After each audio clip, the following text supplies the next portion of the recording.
like that happening. We had a discussion between me and a pagan, and I was recording through OBS, and I went to go check the video, and the whole thing was like silent on my end. Yeah. Well, I It mean, sucked, at man. least they can hear the speaker, so that's the important thing. Yes. I had Oh the yeah. same thing happen, but I had Peter Hitchens on, Christopher Hitchens' brother, Yeah. and his audio was completely gone. They couldn't hear it. But luckily, I had That's to. We noticed during the stream, so what I did was I just took my microphone and just put it up against the speaker, and so they were like hearing him through my microphone. oh wow. Jerry rig Oh, it. crazy, man. Yeah, you got to do it, man. It's crazy. We just we re-recorded. She was nice enough to come back on and discuss the same topic, so it was pretty cool. Who was Even though the? she already heard my opening, she already heard my opening. So like she went back and she had some stuff that I had like given her and put it in her opening. So I was like, all right, that's fine. It's all about learning anyway. Who was the pagan who you had on? Her name was Nash, no last name. That was her handle. So I didn't ask her for her real name or anything. I'd be a little rude, but Yeah. So I've actually been interested in talking to pagans too, because one of the things that I would like to talk about is like the cosmological argument, because from my perspective, that works for just literally anything or any religion that says there is just something fundamental to reality. So I'd like to ask some pagans what they, in their religion, is fundamental to reality, because I know like Thor, as far back as I can go, I think is you got the world tree, Yggdrasil, and then there's like the chaos beyond that. And I think that's something near what their necessary thing is. And so there was a recent video, I think, with Mike Winger or Braxton Hunter or something, and they were saying that, oh, the cosmological argument doesn't work for Thor. I was like, wait a minute. Yeah, it actually does, because their religion has a necessary thing too. But so, yeah, I'm but definitely interested. I think probably why they go off of that is because for pagans it's not about like the logic and stuff. Everyone that I've talked to, it's about emotion. It's purely emotional. It's just purely emotional. Where we go back and we would try to discuss it philosophically and scientifically or whatever. Theirs is just like pure emotion. Like a couple of them that I said, hey, for me, I felt that it was true, or I heard the voice of Thor, and it's like, what does that even mean, But it's cool. I don't know if you would get very far with that, but good luck.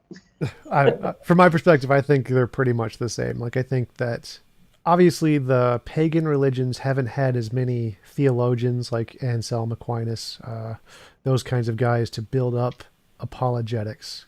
They haven't really needed it as much. But I think that all of the same apologetics could work for both religions. And if the pagans took it as seriously and wanted to actually get into apologetics, they could probably just use the exact same arguments and jerry rig them to work equally as well for the pagan religions. That's essentially my interpretation of it. But yeah, I think that because they haven't had those same figures who have focused on the logical arguments, and since they haven't had that much power in society to have to focus on that kind of thing, then they obviously haven't developed the same kinds of apologetics, kind of like Muslims didn't for the most part either, and they're kind of adapting all of the Christian apologetics today. Yeah. Well, the big one with paganism right now is the Norse, right? So um, they will admit that they don't have even much history to build something up like that. So that's one of the things that I've gotten from them. Like their history is contained in literally like the Pros Edda and the Poetic Edda. So they have a hard time even being able to form an apologetic. That's just my experience. Yeah, I mean, I'm not sure. Like, I don't know if the history, like, what is, like, historically, I'm not sure if there makes much of a difference, like, that point. You could base it in a human being, like Ragnar Lothbrok or something, like, say, hey, this guy has some connection to the mythology, but I don't think that the history really adds that much or takes that much away, because especially when you're talking about things that are supernatural. Yeah. Well, I mean, if you're looking for definitions of their gods and stuff, it's kind of hard to narrow it down. So, um, yeah. So that's just from my experience, and what their roles are and stuff like that. So, but yeah. So, yeah, paganism is pretty Yeah. cool. So anyway, David, thanks for coming on. I appreciate you taking the time Yeah, to have a conversation with me. Would you mind telling us a little bit about yourself and your podcast and your channel before you yeah, start? man. I'm a student. I study apologetics and philosophy, and I run two shows. Well, I help run the second one. I'm a co-host on Skeptics and Seekers, where I engage with skeptics all the time, and they beat me up, probably like Tom's going to do today. And I also host my own channel, which is Proselytize or Apostatize. And what we try to do is get people on to have conversations like this one, and even debates. We do formal debates too, kind of like your modern day debate, or like any type of debate you watch on YouTube. We try to do it that way. Our goal though is to get people with different worldviews to talk and to flesh out the big questions, right? So one of my strategies is to let the atheist and the person that doesn't agree with Christianity, or because we're more of a Christian podcast, but is to like, hey man, you got a home here. Anytime you want to come on and debate a topic, you're welcome to bring that to us. I mean, I'll even let you co-host with me, and that's kind of like the atmosphere we try to present, kind of like Unbelievable with Justin Briley. We try to give that atmosphere, and kind of like modern day debate does too. So Cool. So I'm an atheist. I debate theists all the time, kind of my thing. Could you? So I believe by atheist, what I mean is I don't believe that the theistic or God hypothesis can explain anything better than naturalism. I think naturalism best explains everything about our world. Could you tell me a little bit of the reasons you believe theism is a better explanation, or what it explains better, or what some of the problems that atheism does not address are? And I'd like to tell you my thoughts on those and hear your thoughts on my position. right on. Well, first, Tom, I've followed you for a while. I think you present a lot of good challenges that make people think, and that's kind of like what these things are for. We need to think through these things. But I did hear that you're a rock climber. Right? Is that true? Yes, at the local rock climbing gyms. Oh, really? Yeah. I started in a gym. I got a funny story before we get into all that, if you don't mind. Sure. But we have what we call crags over here, right? Right in the Potomac, we have the Maryland side and the Virginia side, and it's in Great Falls. So we have all these crags and they're rated climbing. And I had learned in Atlanta how to do some stuff with a professional boulder climber, right? And he taught me some pretty cool moves. And when I started climbing at those crags, I went down this one descent, and it was a 510 plus. I don't know if you're familiar with the rating systems, but it Mm. was like a 510 plus. It's supposed to be like a really hard one. I think the highest is like 511, but it was a 510 plus, and I scaled it, man. I went straight up it, man. I was like, man, I just scaled a 510 plus. And then like I look at my book and just realized I just did the second descent. So I was like, oh man. So I went down again and I tried it on the hard side. Oh man, it wore me out, man. So yeah, I love rock climbing too, man. I haven't been able to do it in a long time because I have I was a single dad for 7 years, so it was kind of hard to keep everything going. And I even quit college there for a while and It's raised gotta my strap your daughter. kid on your back and do it with the kid. Oh man, yeah, yeah. If they had those type of things back then, it would be a lot better. But everything they have now, they didn't have back when I was doing all, when I first started being a parent. So, but yeah, man, I think theism is the best explanation. I'm a cumulative case guy. I think that the reasons for God, I would go through the same classical arguments that you've heard before. I think that they hold a better explanation of it. So that's basically where I would start. If we're in some formal debate, but I think I look at apologetics and I look at belief like as a puzzle. Obviously, I'm not going to start with a a a cosmological argument if you already believe there is a God, right? So I'm gonna start where I think you're at. That's and I think the best way to do that is getting to know somebody versus just going into arguments. Because I've always held to this moniker that people wanna they want to know how much you care before they care how much you know. So that's kind of like where I go with it. Sure. So I mean, if you have anything specific on that, yeah, I have let's no go. idea what. Yeah, so I mean, yeah, so like I think there's many pieces of the puzzle when the those puzzles form a picture. I think the best explanation is theism. So that's where I stand on it. Like, do you think that any one argument is better explained by theism than by naturalism, or do you think that all of the arguments individually can be better explained by naturalism? I think all the arguments are best explained by theism. I would have to like get specific to kind of uh, to get a rough estimate. Like I've heard your naturalistic pantheism. I haven't had time to really dive into it. Sure, due to sure. just So the just time constraints. Yeah. any one argument, which do you think is better explained by theism? What would just So I one of think them the be? cosmological argument is better explained by theism, and I think the teleological argument I do like that All right, let's just start with the more. Yeah. cosmological for the first Go one. ahead. Like, so my interpretation, cosmological argument, everything that begins to exist has a cause. The universe began to exist. The universe has a cause. Like, yes, agreed. But when we're talking about what is the best explanation of that cause, we have lots and lots of very good evidence that quantum fields can exist outside of space-time and can cause things to exist. We have no evidence that brains can, so it seems like a much better explanation to go with the physics here and say whatever caused their universe is probably one of those physical quantum field thingies that we have lots of evidence for. And it seems like a very bad explanation to say it's a mind. That would be like saying it's a potato or a pineapple of some kind. Like, we have no evidence that such things can exist outside of space-time. So why would the quantum field explanation be not significantly better than the God hypothesis to explain the cosmological beginnings of our universe? So how would you go about saying that these quantum fields actually explain the beginning of our universe? So I mean, yeah, how would you know that and so forth? I mean, yeah.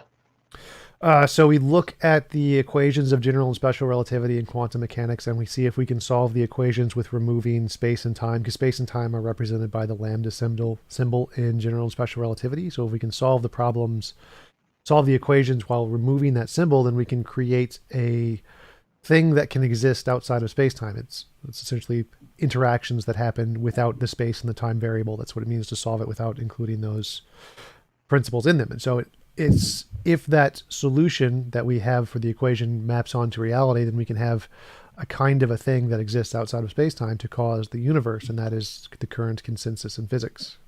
Yeah, do we have a quantum theory of gravity though? I mean, I don't think we actually have a successful theory yet, right? We have Because lots I of know theories. there's several models out there. There's several models out there, but these guys always criticize each other, and none of them truly work. I mean, even Carroll said that to Wall when after the Craig debate, right?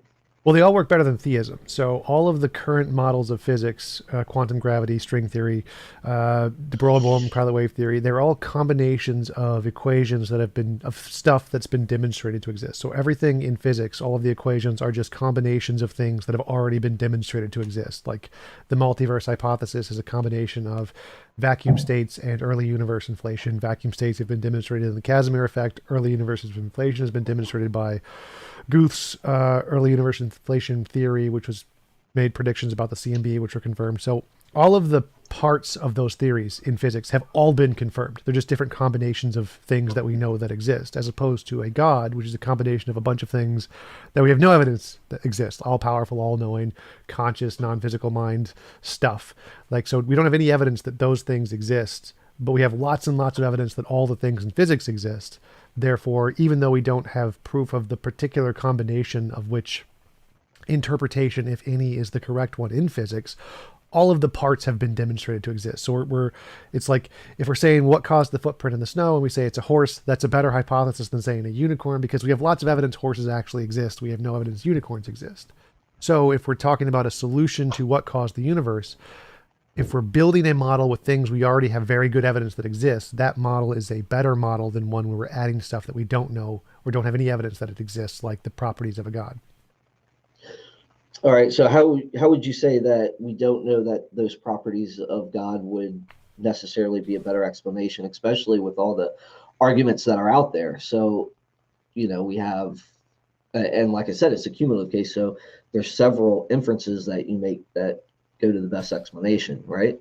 Well, yeah, but do you think that the philosophical arguments in any way compare to the veracity of physics? Like, do you think that the philosophical arguments from Aquinas can in any way compare to like modern quantum physics in its reliability or reference to reality? Like, because I don't. I Yeah, think well, I there's. don't know. Yeah, like I don't know how reliable and the physics are there. I see a lot of different models. Well, at least in my time that I've read it, I haven't been on the cosmological one for at least a year now. So, or I haven't been looking at any news that follows it in the last year. So, but yeah, man, I think that the philosophical can hold just as much weight as the scientific arguments. So I think that that's one of the ways we come to know things. Is there are philosophical truths I think that we can discover.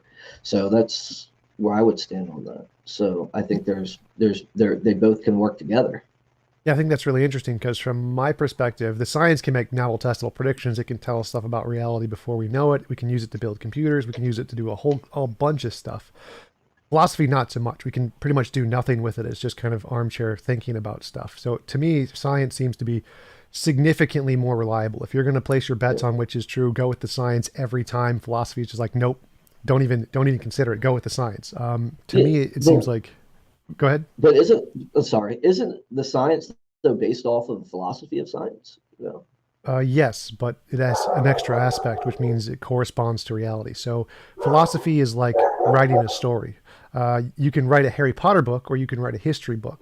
They're both books, but one book is clearly better than the other book. So if we're going to go based off of the which book more likely corresponds to reality, we're going to say the history book does because the history is a book plus facts based in reality, like science is. We're not going to go off of the Harry Potter book, even though it's also a book. So the fact that science is based in philosophy doesn't mean they're the same thing because science is the philosophy plus that extra thing, which is the correspondence to reality. It's required that the properties in this book, in this science philosophy, must be based in reality and can't just be made up by armchair philosophers because we know that making stuff up doesn't tell us anything about reality. You can make stuff up that doesn't exist, so that happens all the time.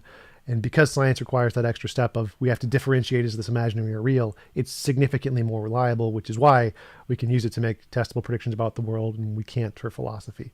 So it seems like even though you're right, science is based off of or built on philosophy. It has an extra step there which makes it significantly better, kind of like a history book is significantly better than a Harry Potter book when it comes to describing reality. Okay. All right. Yeah. I see what you're saying. I don't really have a comeback on that. I would say that that philosophy can give us certain truths that do correspond to reality. I think there's more ways than uh, the scientific method to come and know things. Oh, sure. Uh, I would totally yeah. agree with you there. I Okay. wouldn't. Okay. That's kind of like where I was going Oh, sure. I with was it. just making a But comparison. Like, do you think that, from my perspective, it seems like if we're going to like put our money on a horse, which one of these horses is more likely to win or to correspond to reality? I'm thinking the science one is a much more reliable, better way to go if we're trying to answer this question. Especially since we're asking questions of cosmology, we should probably go with the cosmologists and the science. It seems yeah. like that is a much more reliable answer than the philosophy. Yeah, I would say that depends on what race the horse was running, right? So I would say that depending on what we need and what we need knowledge for, would determine whether we use philosophy or we use a strict scientific method for it. Well, could you give me So an yeah, that's example of like which race we would prefer philosophy over science here? Because if I'm talking about which, if suppose the race is I want to know what is true about reality, that's the race. It seems to me science is the better answer in every case here. Science tells is more likely to give me accurate information about reality than philosophy whenever we ask this question. So I don't. So is there a would you disagree with that, or do you think there's a different race where we should be asking philosophical questions? Because I think that's the race yeah. that matters. I well, yeah. I think both. I think any race that gives us a path to discover new things, I think should be just as important. So where you would be strict into, I don't know if it's scientism you're holding to, but if a strict scientism that you're holding to, but if there's another race that gives us that path, and I can't think of an example right now, I didn't prepare for it. Uh, but yeah, I would I would say that we have to explore every avenue of discovery. And I think Sure, that's sure. beholden to us. Yeah. So, I mean, I think there could be several different things. Like, I don't have a list of my arguments out here right now, but yeah. So, but you said a lot. Like, what do the physicists say? What do there's a lot of them that are theists, and I just talked to two astrophysicists that you know and that you've talked to as well that think the best explanation is theism. So, I'm not going to go with just the consensus. I'm going to try to think through it myself. So with the inferences that I make, I think that the cosmological, given the philosophical arguments, given the scientific arguments, I think they do point to a theism more than a non-theistic reality. But I understand where you're coming from completely. And I'm sorry. I mean, usually if I'm going to talk about this stuff, I like to prepare for like a month in advance to really be able to get into the weeds and stuff. But yeah, I haven't been able to do that. So I'm Oh, yeah, sorry. yeah, sure. So I'm definitely And not. when it comes to facts, Tom, you're like up here and I'm down here. I mean, I'm just a student, bro. So I understand where you're coming from. But yeah, that's kind of like where I would go, Right, right. So I'm not advocating for scientism here. I'm not saying that we should only trust science. I'm just saying that science is by far the most reliable system we have. There's nothing that even comes close. And yeah. And so so no, if we're going go to ahead, Tom. compare, if we're going to like compare which should we trust to tell us about reality, science wins. Science is the more reliable system. So if you're going to say X is some unknown fact about reality, what should we use to try and discover X? You go with science. Science is the correct answer every time. Now, of course, we can use other methods to try and get there also, but they're far less reliable than science is. So I'm totally not saying science is the only way to gain knowledge, but it's the best way by far. Yeah, I would agree on that aspect. I think, but I think that uh, that theism collaborates science. I think, or science collaborates theism.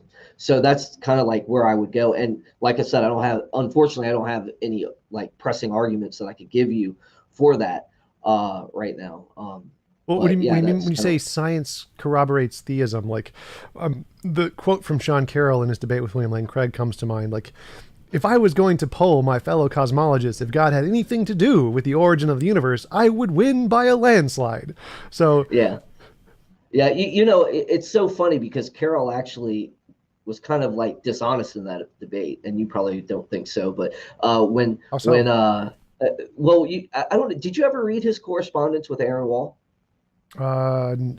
Maybe. I don't know. So Aaron Wall goes out on a limb and he wrote a set of several papers that on his correspondence with Carroll. And one of the things that Carroll did was he inserted a QET model, even though he doesn't hold to it. And Well, he inserted a they lot of had this, models he didn't hold to. Like, he actually showed a bunch of them. yes, but in that argument with Craig, he did something underhanded, and he admitted it in the correspondence. So I would just look at that if I were you.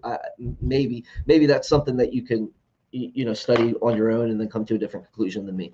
But yeah, so they talked about it, and yeah, that's from what I can tell. But as far as your thing with Carroll taking a poll, I would say that poll would be very skewed. I think you would have a lot of theist cosmologists and a lot of atheist cosmologists too. And it goes to show because I watched a series where a gentleman, I don't know if you've heard Closer to Truth or not, Yeah. that yeah, he debated several cosmologists, or he talked to several cosmologists there, and uh, you know, Carroll basically admitted that he didn't want theism to be true because he believes that's the end of science. So I don't think that, but I think there could be more to discover with an infinite being, but I won't know that until I get there, I guess, or we get to that point if we ever do, because I hold to the point that I can't know things with absolute certainty. So I would definitely be on that. I do believe that I try to be that probabilist, and just go with the best explanation that seems to fit with me. And where I'm at right now, that's where I'm at. So could things change? in years to come, absolutely. I think if we're not willing to change, if we're not, I mean, there's several things that I've changed in my worldview from when I started, man. I mean, I started it in this weird charismatic movement that was all about word of faith. I don't know if you've ever heard of them guys, speaking in tongues and all that stuff. And, my theology has changed dramatically since then. So, yeah, if you're not willing to grow and learn, and if you're not willing to, accept new evidence, then yeah, I mean, what are you doing at that point? Sure, but I mean, I'd be interested to know if you could go back through that paper and find where whatever you think Sean said that was dishonest, if that was uh, in any way maybe it was just like a character, like doing something interesting to make the debate more fun, unless it invalidated any of the facts he said. If any of the facts he said were wrong, that I'd be interested to know. But as far as I know, Yeah. every one of the facts he presented in the debate are 100% true and Well, corresponding to. yeah, I'll send you the link. Well, I I'll need email it I to need you. more than the link because I've definitely read the conversations and correspondences from him. I've never seen anyone say any of the facts in his presentation were wrong ever, Okay. including the So the. if I could give you the paper, like I said, I'll email it, and then you'll be able to Well, see, I'm and pretty then sure you'll the be able to compare it. paper doesn't say he said anything wrong either. So if you could find in the paper where it said he did something wrong, Okay. like he made a factual error of some kind, like because I know many debaters, including William Lane Craig and myself, do things to add entertainment value Okay. to debates. But if he made a factual error, that I'd be definitely interested in. And I'm Okay. pretty sure the paper isn't going to say he did because I've checked most of the facts on that debate and they're all correct. Like I can verify the consensus in physics statement, the debates. Nima Arkani Hamad says the same thing. I, like most physicists, am an atheist. So the physicists' polls show that vast majority are atheists and vast majority conclude the theory of God isn't really a thing in cosmological papers or surveys or conferences. Like it's just essentially a 0% something. It's not something people talk about in cosmology. So yeah, Oh, if you okay. if you Well, know, yeah, yeah. I would love you to send me that consensus sure, because from what the astrophysicists that I know that have talked to me about it, they actually say the opposite of what you just said. So it would be interesting just to see what the data shows, sure, and I would be willing to listen to that and to read it, man. I love cool. to read and learn. So yeah, man. Definitely, yeah. And if you find in that paper where it says Sean Carroll made a mistake, please Yeah, let me I'll know. highlight it. Yeah, I'll highlight it or do whatever I can to, Cool, you know, bring it to you. You know. cool. So and then you mentioned the fine tuning argument. That's probably one I'm weaker on. So I would say that that's one that I haven't devoted a lot of time to. Um, so I'm still open on that. So I haven't like fully studied into that in the depth that I should. Sure, sure. Tell me. Um, So just what your so current understanding of it is, and how would that would indicate a god. I think that design requires a designer. So I think that, you know, like the initial conditions of the universe are finely tuned and there's information in the universe, and I believe from my experience, from what I've gathered, that information always requires a mind. So that's kind of like where I'd go on that. Does Uh, that make sense? Yeah, so it sounds like the information argument more than the fine tuning argument, because the fine tuning argument I understand to be the constants of the universe could be in like a bunch of different ways, and there's only a very small number of ways that could produce life. And so the fact that our universe is life producing seems to indicate, like, if we see a dice with a million sides and one red side and it lands on the red side, it's reasonable to infer like a mind deliberately placed it on the red side, kind of an argument. Mm, like I said, I'm not as strong in this one, so I could say that yeah, that's partially it. I think that the fine tuning argument is pretty good. But yeah, I can see what you're saying there. So I don't know where you want to go with that. So you want to Yeah, question so on that? typically, like, the response is Dawkins, where he says, "Who fine-tuned God?" So, like, just like there's infinitely many ways the universe could be, and most of them aren't life permitting. There's infinitely many ways a God could be, and he may not create a life permitting universe. So, example, there could be a God who only wanted black holes, or a God who only wanted hydrogen atoms, or a God who only wanted unicorns. And so, just like there's many different ways the universe could be and only like a very very few with life, there's infinitely many ways a god could be and only very few would produce life. So who fine-tuned God to create the universe this way? Okay, so I would go with I think God is a necessary being. So I would say that, there has to be a starting point. I think God is the eternal factor there. He's the cause there. He's the what they say, causal component or whatever it is. First mover, So I prime would go mover. that. Yeah, yeah, absolutely. So why does, if God, who has the same level of complexity and needs the same level of design, can just be a necessary being who doesn't need to be designed, why can't we just say the universe is a necessary thing and it doesn't need to be designed either for the exact same reason? Because there's some necessary component behind the universe which causes the properties to be the way they are, just like there's some necessary component of God that causes his properties to be the way he is. Yeah, I think that the universe is contingent, so our starting points would be different there.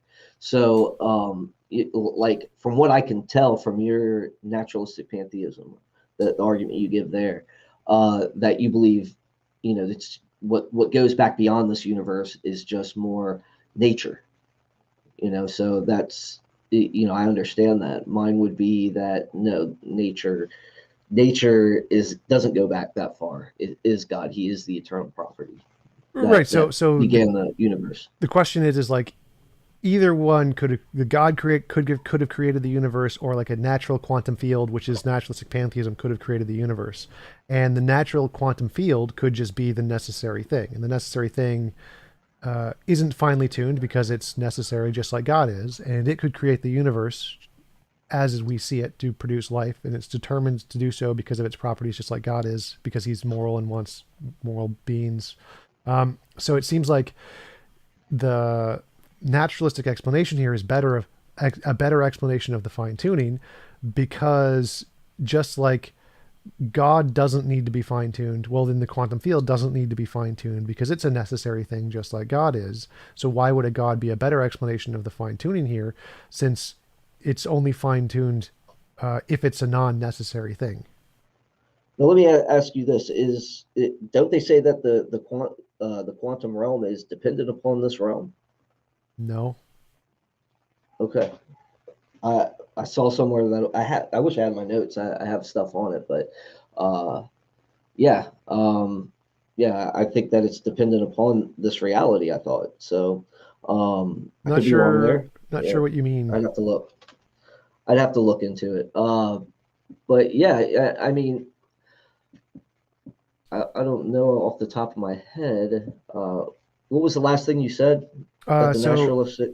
naturalistic pantheism, the quantum field is a necessary thing, and so it can create the universe just like God does, but it's not, you don't need a conscious being, and it could be, and it doesn't need to be fine tuned because it's a necessary thing just like God is. Therefore, the naturalistic explanation is just as good, if not better, than the theistic explanation to explain the fine tuning of the universe.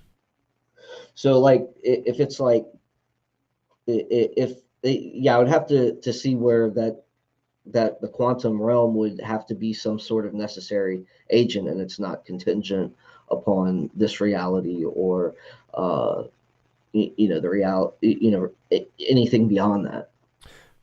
So it's, well, I don't know what you mean by contingent on this reality. So God Yeah, exists in reality, right? He's not imaginary, because if you don't exist in reality, you right. don't exist. So Yeah, yeah, obviously the yeah. quantum field and God would both exist in reality, and they would be the necessary thing, and then they would create the contingent universe that we're in.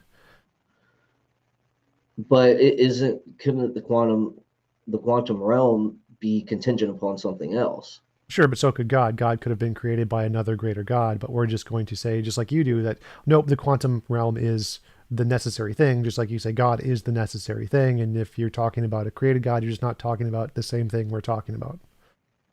Yeah, I mean, obviously our definitions would be different on what God is, So I would describe God probably as a maximally great being that is eternal. So I would go off that. That would be like my hypothesis based on everything else I experience in this reality. Right, So right. I So I would would, just say that the quantum field is a necessary thing, and that's my hypothesis. So it's not created. well, yeah, and we both can't prove a hypothesis. We don't have to prove a hypothesis before we start making our observations. So if you want to go with that, that's fine. Sure. So, So but would you say that God is a better explanation of the fine tuning than the necessary quantum field? from from the inferences that I have so far, from what I've studied in the past, then yes, I would say that for on my understanding, my hypothesis is better fits the data. How so? That's a good question. I don't have my notes. I didn't prepare, Tom. I'm sorry. I don't have a lot of preparation for this, man. So yeah, I just basically would come to that to say, uh, from what I've gathered in the field of cosmology and what I've seen and who I've talked to, that better, God is better, better explains that data. So I mean, that's basically all I can give you right now, bud. I'm sorry. Yeah, I'm gonna need some examples. I can't really like just. Oh, I know, So and we like, can't go anywhere on that. So yeah, that's why I said, man, we have to be really general because I'm so entrenched in like communications and tech right now that it's hard for me to even like get concepts outside of that right now because sure. that's kind of like where my devotion is right now. So So yeah, you I kind of would. picked a bad time to interview me. So I would That's say why I've that. just been moderating lately. Yeah. So I would say that any examples you could give, I could show that they can be explained or better explained by the quantum field, and that's. I'm happy to show you that's the consensus in physics by a large margin. Like no one talks about God in the physics community. There are definitely some very small percentage of theists. It's not a big percentage at all who are in cosmology. I definitely know many who are like Luke Barnes, Jeff Zwirink, Hugh Ross, definitely, but they're this extremely small minority. But and if you ever come up with any, we can talk about those again when you come up with examples. I can show you how those can be better explained by the quantum field. But or, are there any other arguments you think that could are better explained by theism than the naturalistic pantheistic quantum field? Well, you already know I don't have a detail. I don't have detailed arguments out in front of me right now, but I do think that the moral argument and the historical argument for Christ is pretty solid. Yeah, and then you have your own religious experience. I think there is some weight in that, even though I wouldn't use it in an argument to try to prove God to you. But But that's that's kind of the like where I history one. I would. really like the history one. Tell me what. So I agree Jesus existed. I don't think he. I'm not a mythicist, but why would that be indicative of a god? What about the test? What about the evidence? The historical evidence would indicate the resurrection or miracles happened. What do you mean by what do you mean by like are you talking about like I think the scriptures are reliable. I think we can go back and show that the gospels are reliable historical documents, that they're Greco-Roman biographies, and that the things that happen in them we can have confidence that they happen. So I would go with that, and then the resurrection. I'd give you the basic minimal facts approach you probably heard before. So yeah, that's where I am on it.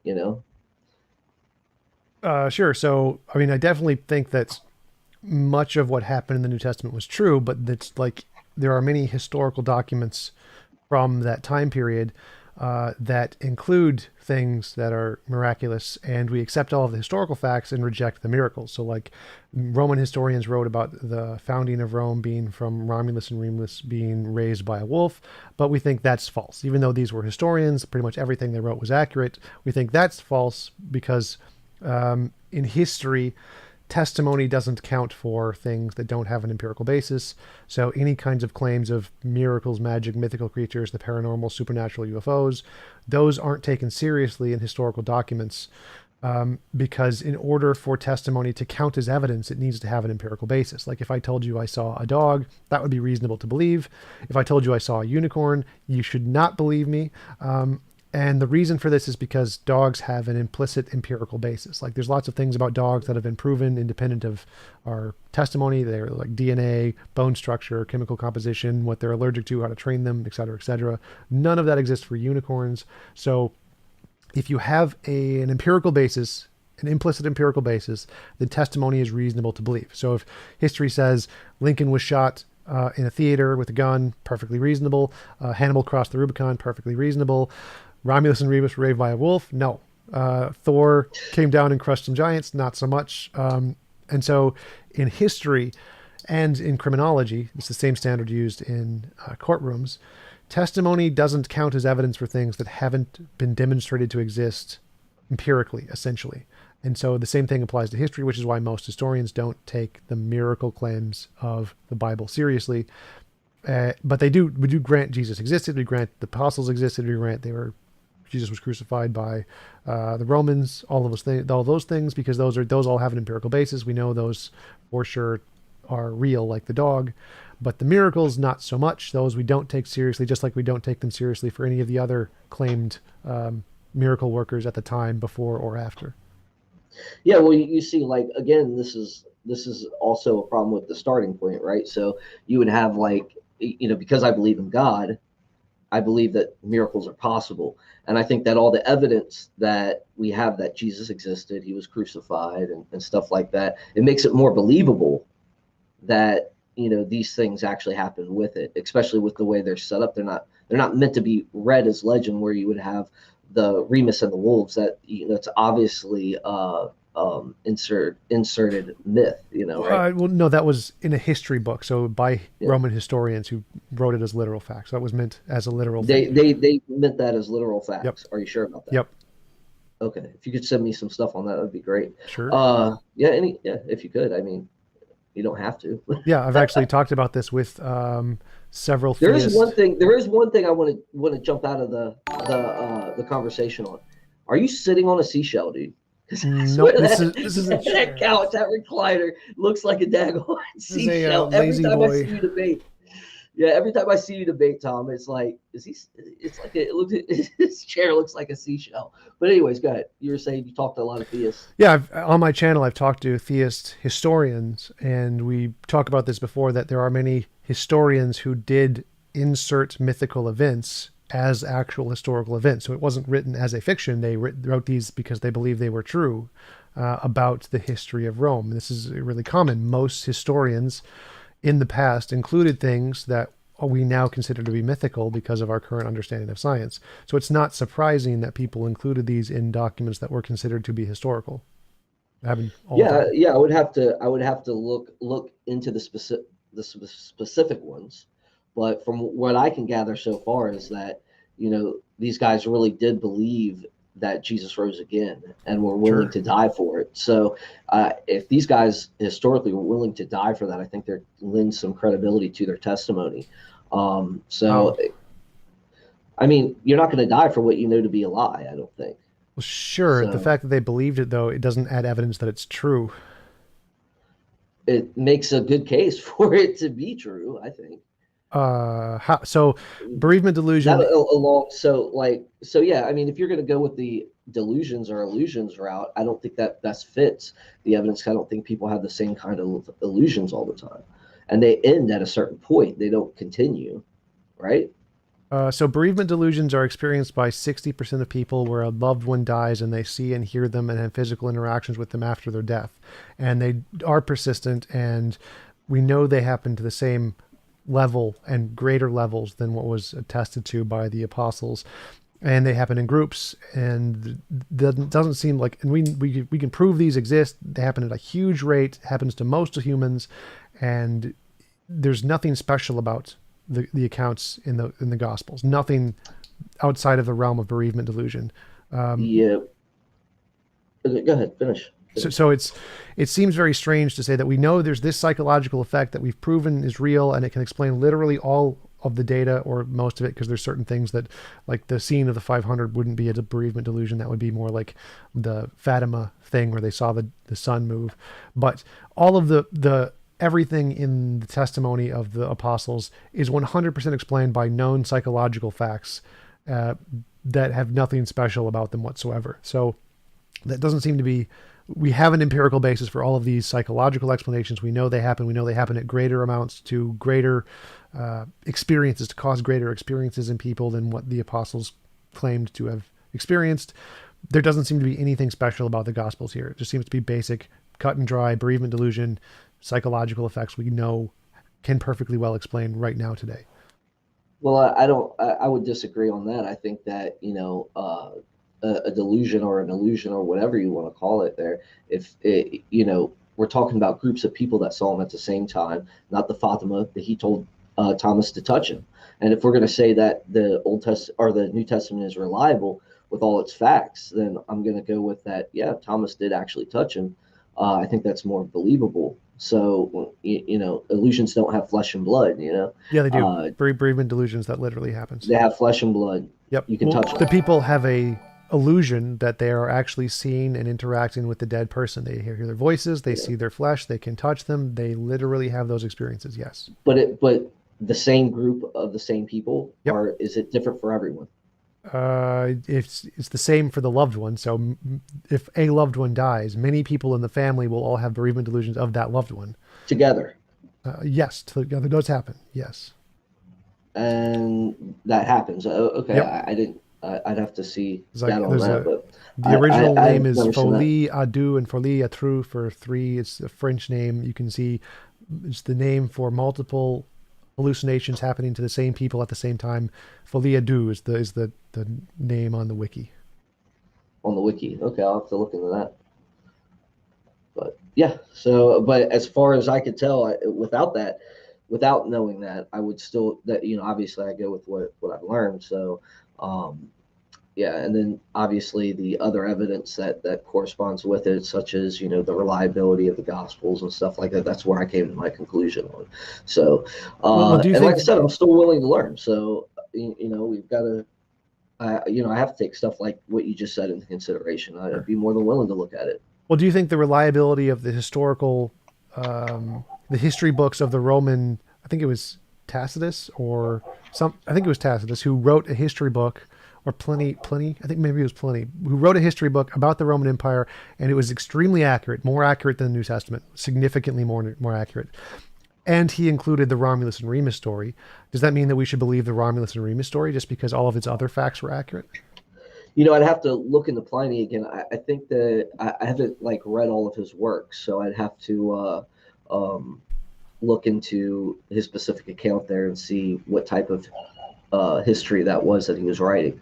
If Okay, it was well, just let's just something he learned and so forth, then versus he was actually putting that myth in there. I would have to see. So well I don't know. I suppose really don't like it. he was So, being genuine. He genuinely believed it, and all of his other facts were correct about the historical facts of the Roman Empire. Would that make it reasonable to believe that Romulus and Remus were literally raised by a wolf and founded the history of Rome just because all of his other facts are correct? I would have to look into exactly what he said there. So if he was treating it as if it was true, I would have to give him the benefit of the doubt, and look into it and come to a conclusion that way. I wouldn't just dismiss it out of hand, but I would definitely be skeptical and look at it with a skeptical eye. And I would hope anybody would do that. If someone makes a claim about something that's true, look into it and investigate, right? Sure. So, like, let's use a more modern example. Let's suppose someone wrote Spider-Man as a historical text, and they put lots of different facts about New York City, and all the different facts about New York City are 100% correct, like describing the buildings, the locations, the events. And they also included there's this superhero named Spider-Man who can shoot webs from his arms and go off of buildings. Would the fact that they got all of the other historical facts correct make it reasonable that we should infer Spider-Man actually existed? If they were it's just like the same with people that have been abducted by UFOs, right? I mean, I would look into each individual case to see how accurate and how true they were, and what these people believed. I mean, I can't say it's true for certain, but I would assign a level of probability that I would think that maybe it happened, maybe it didn't, and I have to take into consideration all the other evidence. So if someone wrote a history book and they really believed in Spider-Man, which it's kind of hard to think that way because we know that Spider-Man was written as fiction.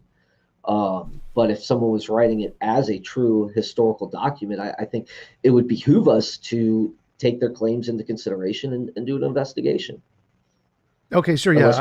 Unless we just didn't want to waste time and money on it, and if you're not interested in it, but I think yeah. it's more reasonable to infer that it's made up. Like, I think that because of our prior knowledge of how humans make up stories and add stuff in, and our understanding of psychology, it is more reasonable to just infer that was made up. Now, of course, we can look into it, try to find more evidence, and that's perfectly fine. If we find greater evidence that would overrule this, then yeah, we would go with yes. If we like find Spider-Man's fossils with webs or whatever, for sure. Right. But until then, it's more reasonable to accept, no, this was a something they made up. It seems like because of our understanding of human psychology and how people write stories, that we can reasonably infer that no, even though they got all of these other facts right about the destinations in New York, that the added stuff about Spider-Man that was made up. And we can conclude that not just about this book, but about any book. So any book we can say, if the facts they're claiming have an empirical basis, like I saw a dog, or that building, or that structure, that city exists over there, perfectly reasonable to believe. If they add in things that have no empirical basis, which would be miracles, magic, mythical creatures, the paranormal, supernatural, UFOs, even though those things are possible, no one's saying those are impossible, but because they don't have an empirical basis, it's far more likely that all such claims are psychological illusions, delusions, misconceptions, fallacies, biases, whatever. And because we do have a very strong basis for all of those things, we know those things exist. They happen at a huge, very high percent rate to human minds. So it's more reasonable to infer those things that have no empirical basis were made up by the mind of the individual than they actually occurred, regardless of how many other facts they got correct about the time period. And that seems to be the consensus in history and criminology. Like if someone says, I saw that guy carry a wand and cast Avada Kedavra and kill that guy, that's going to get thrown out of a courtroom. Like, no, that's like, there's no precedent for this. We can't convict someone off of a magical light beam. We don't know how to do that.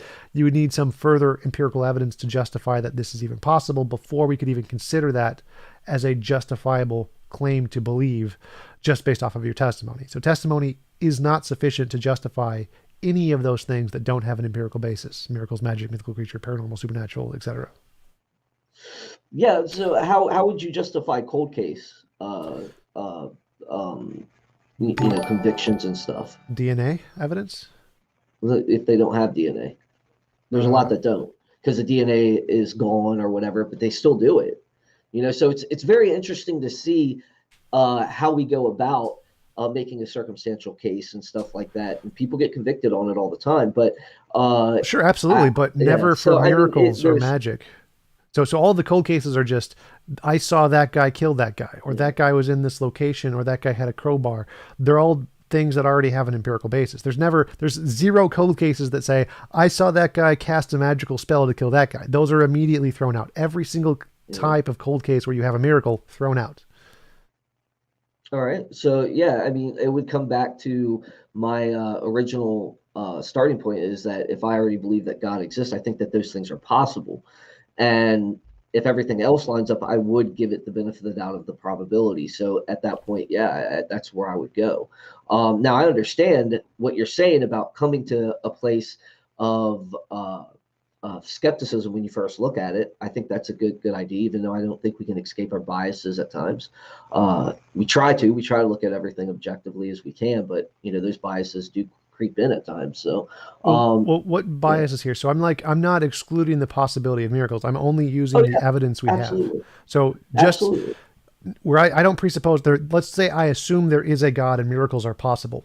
Should I believe that this person's account was a real miracle or something they made up? And if I look at the evidence of human history and say, oh, this is something that people make up all the time, there's nothing special here, it's more reasonable to conclude it was made up. Like, I don't know what your position on miracles is, but like many people claim, God helped me get my car keys. Like, should we believe that's a miracle, or should we believe that that's just they found their car keys and happened to pray and thought it was a miracle?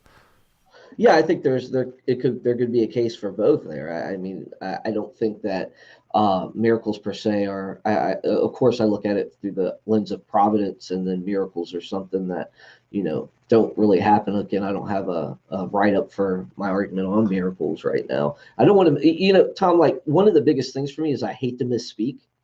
You know, and I've already done it a couple times because I don't have my stuff. Like I said, if I'm going to debate a lot of this general stuff, I'd like to maybe I should have specified more with you, and that's my fault. But uh, um, yeah, I really hate to misspeak, so that's one of my biggest drawbacks. So yeah, I would lend more. I would say it's more reasonable to say that these things happened, given that they've got everything else right on everything else they reported, and that these guys, truly believed it. They So yeah, I would. That's the route I would take at this present point.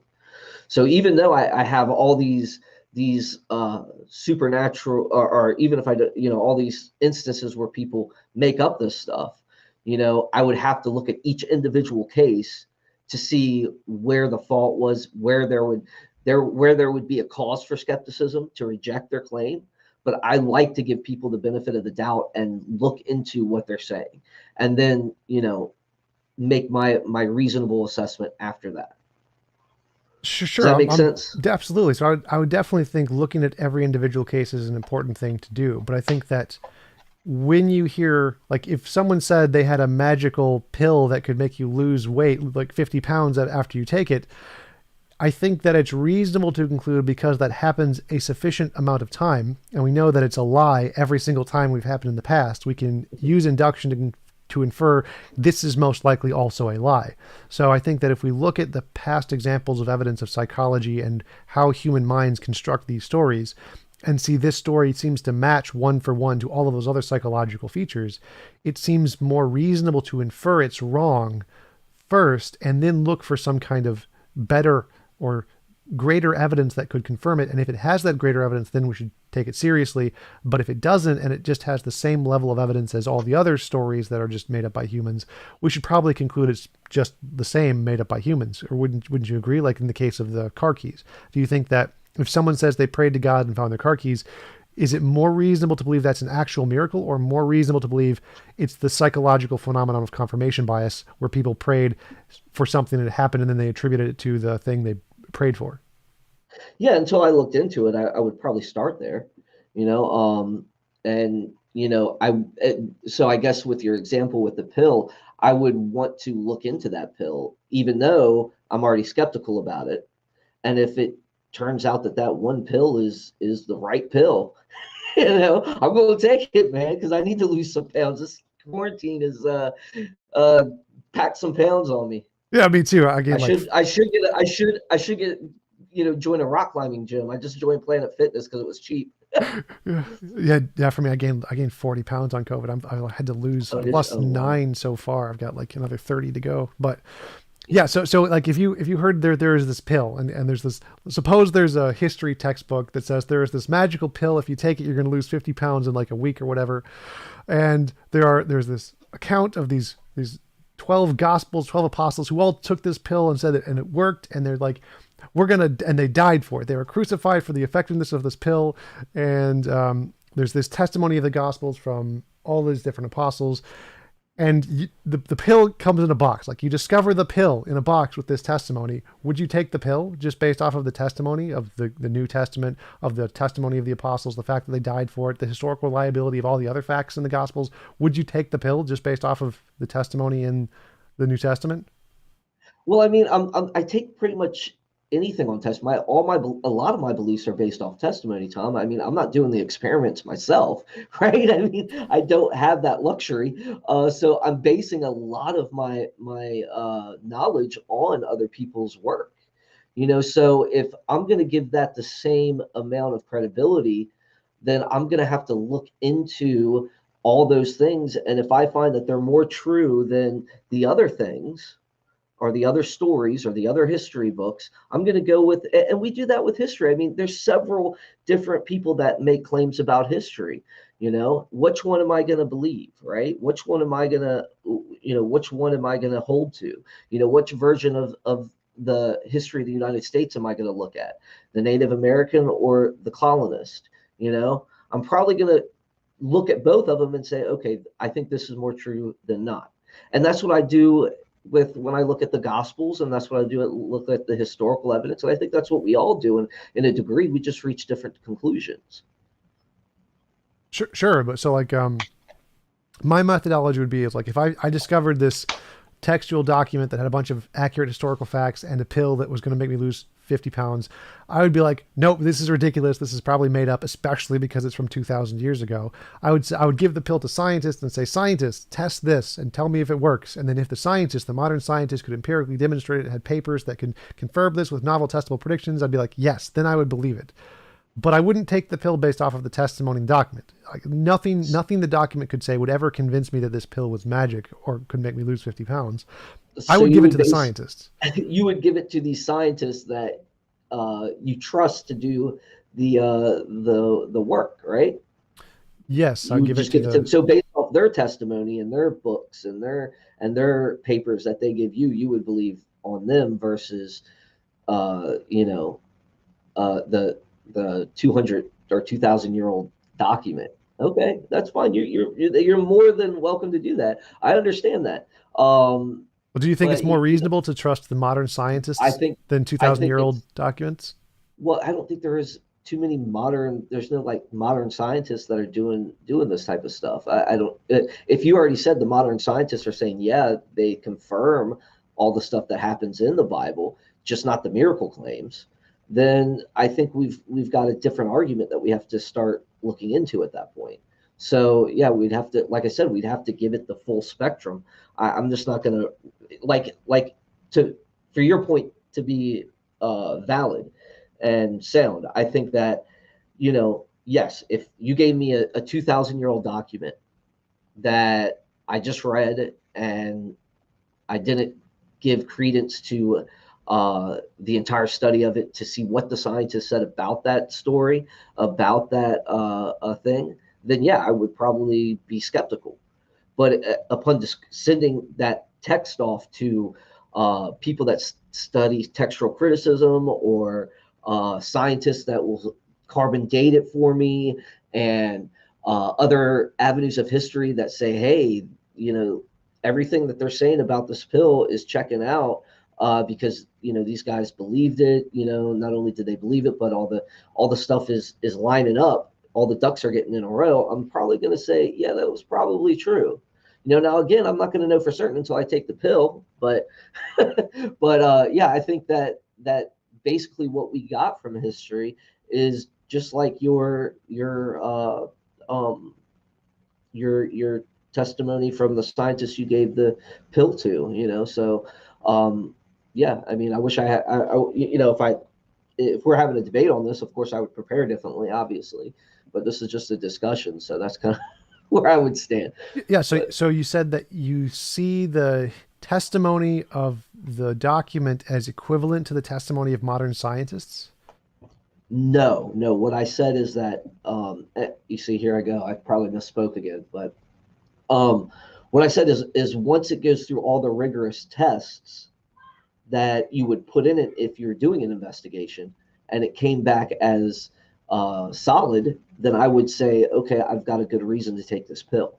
Oh, I So would that's agree kind of with like you. what I'm saying. Yeah, for sure. Yeah. So I would say And I that. think I think that's where we are at with the Gospels. Now you would disagree with that conclusion, obviously, but that's where I'm at on it. So Well, that's where I would suppose be you able. you have the document in the pill, and you send the document out to the scientists, and the scientists test the document and say, yes, all of its historical facts are correct, but you didn't give them the pill, so they can't do anything with the pill to test to see if it works. But all of the other historical facts are correct. It just gets the history right. Would you take the pill, or would you be justified in taking the pill, or should you send the pill out to be tested? Like, should you, if the testimony in the document from the historical facts are reliable, should you infer from that that this pill is reliable, or should you still infer that people have made this claim for thousands of years, they've all been wrong, it's all been bunk, we should probably infer the pill is probably bunk also, and then send the pill itself out to be tested? So that's the difference between my interpretation of the Gospels is that the pill being the resurrection and the miracles. Scientists have never tested that. That's like you having a pill and you've never given it out to the scientists to be tested. So we can say nothing about the miracles, but all the other facts are right. So we can confirm the historical facts. Like, yeah, you got Jesus lived, Jesus was crucified, et cetera, et cetera. But the pill we can't test. Now, from my perspective, I would say I'm not going to take the pill. Like, until I give the pill to the scientists and the scientists can show the pill is working, I'm not going to take the pill. Do you think that it would be reasonable, just based off of the historical testimony of the past, that this pill works, without actually giving it to the scientists, that we should believe the pill works? I would agree with you that you should send off the pill, just like I would infer that all the evidence that I've gathered, plus the Gospels itself, because it's part of a cumulative case, add up to God, and the truth of the miracle claims, like an argument for miracles and stuff like that, that's where I would make my determination. Once I gave a thorough view of all the evidence. Yeah, I don't think the historical argument alone is good enough, but I do think that the historical argument, along with all the other arguments that I've studied over my lifetime, add up to saying, yeah, this is trustworthy, this is reliable, and so forth. So I'm your typical theist here, an apologist, Tom. So I'm not going to give you anything new that you're going to be able to like that that you haven't dealt with before.